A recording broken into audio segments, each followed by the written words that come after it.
Well, I know I'm late to this Halloween party, but this is my 2024 Halloween home. Halloween's exploded in the living room, the dining room, and some's landed in the kitchen. And a couple of weeks ago, I shared my front porch, so don't forget to check that out if you missed it. And let's get started. This is the area just as you walk into the dining room from the kitchen. And I'm not the only one that does this. I decorate something once and then decide it's all wrong and completely tear it down and redecorate. So this particular area, this is the decor that I had up originally but decided to change it all. I had a little couch there, if you remember, so I decided to move the couch, put it in the living room to sort of cozy up the living room, and then brought in my antique desk.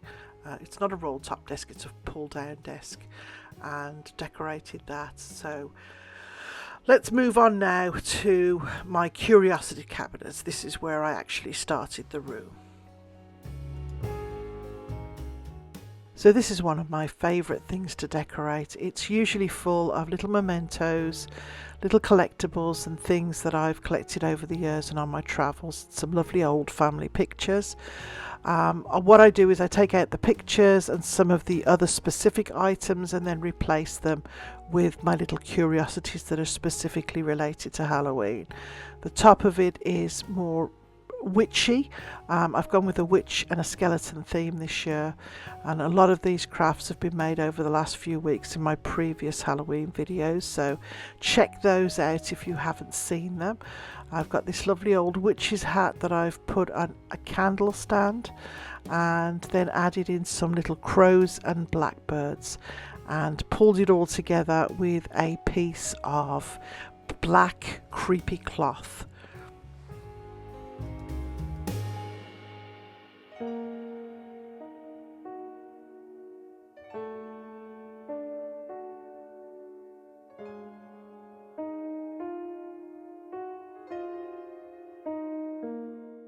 So the little Fornasetti pictures and the vintage witch pictures are always in little frames that I keep pulling out year after year. A lot of these decorations are things that I've picked up and made over the last few years and just store them away and bring them back every Halloween.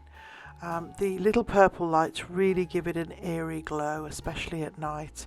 And again, everything in this cabinet is either thrifted or handmade.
So this is a little clock that I made last year. This was a birdhouse and some little skeletons that I picked up from the Dollar Tree.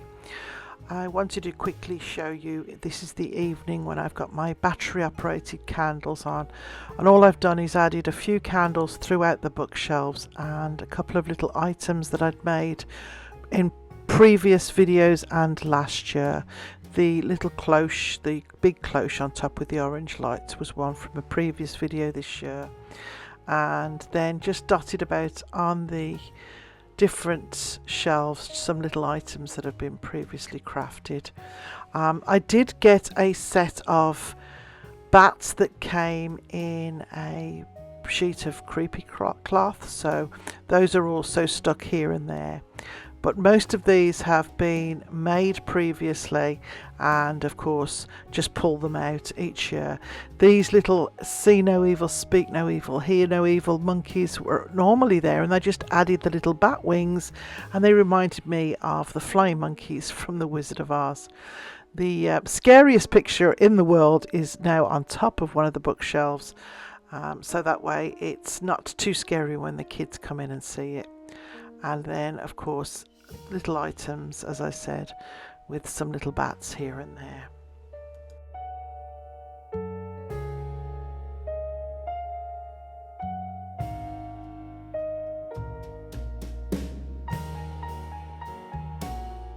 Onto the cardboard fireplace. This was great to decorate. I pulled up, this was the old clock that I did last year also, and made a Victorian fairy cage. I just love this. I get so many comments on this when people come into the house. It's a bit weird, but it's a very Victorian thing. So this has taken sort of pride of place in the centre of the fireplace, and then I've used my fall candles, which are in the brass candlesticks, all that have all been thrifted, with the lovely brown candles. And then over the mirror, I've just added a piece of the grey creepy cloth.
So here we are back at the desk area that is between the kitchen and the hallway.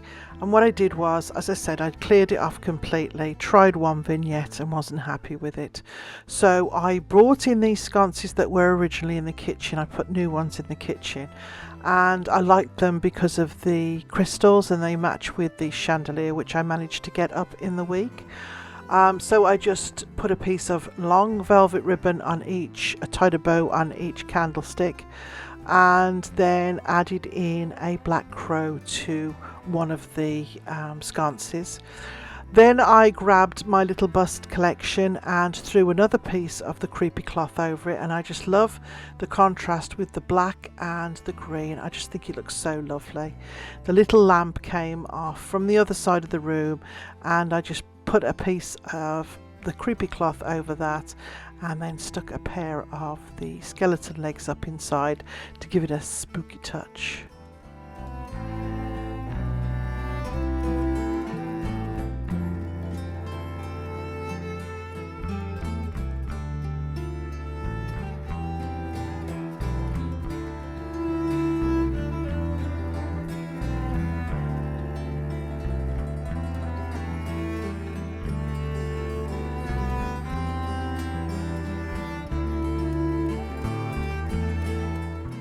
into the living room, and there's the lovely witch's boots that I made a couple of weeks ago, and this is Tarquin, and he's a skeleton that I've had quite a while. He's got his little Etonian top hat on and his dicky bow, and then these are Reggie and Esmeralda, his two little skeleton children, playing with their weird and wonderful Halloween dolls. I just thought this was so much fun. This was a little hat that I had as part of a costume many years ago, and this is a little fur stole that came off a jacket, and the dolls was something that I've made previously. These little vintage postcards I always like to get up, and I've set one at each side table, and it's a nice little pop of colour and nostalgia.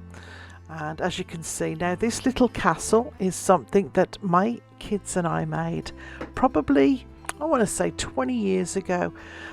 We used to watch a show called Art Attack, and we made this out of toilet rolls and tissue paper, and I pull that out every year. Tarquin sometimes sits out on the porch, but I'm worried that somebody's going to run away with him, so here he is sitting in the living room overlooking the children playing.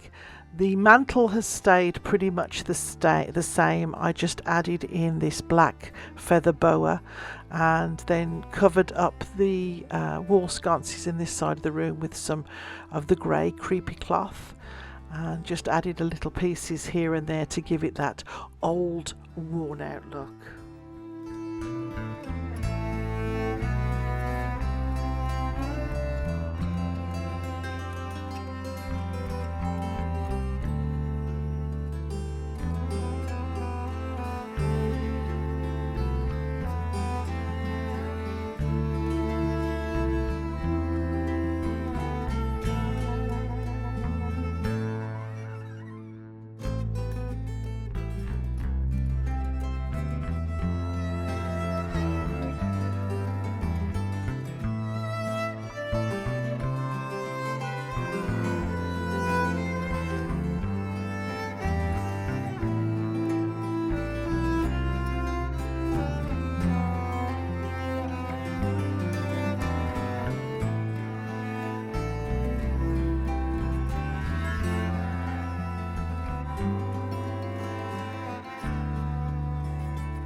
So the main Halloween explosion was in the living room and dining room, but this is the kitchen, and I just have a few things, again, all from previous years, most of them been handmade or thrifted.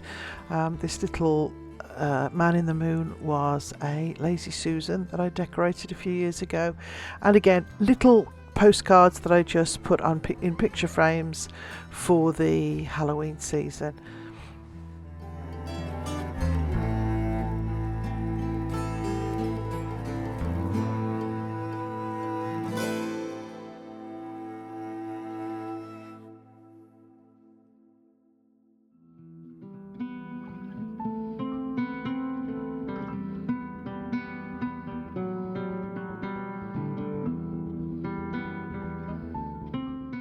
So these were the sconces that I swapped out for the living room. These came out of the bedroom, and I've put a couple of little pictures in the bedroom.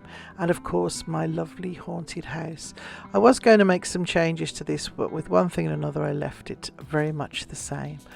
My lovely Dead and Breakfast sign that I made on my new laser cutter and printer, and a couple of the pumpkins that the boys made just a little early. They're all mushed up now, and a quick look at the living room this is the dining room at night, with the candles glowing and the lighting dimmed.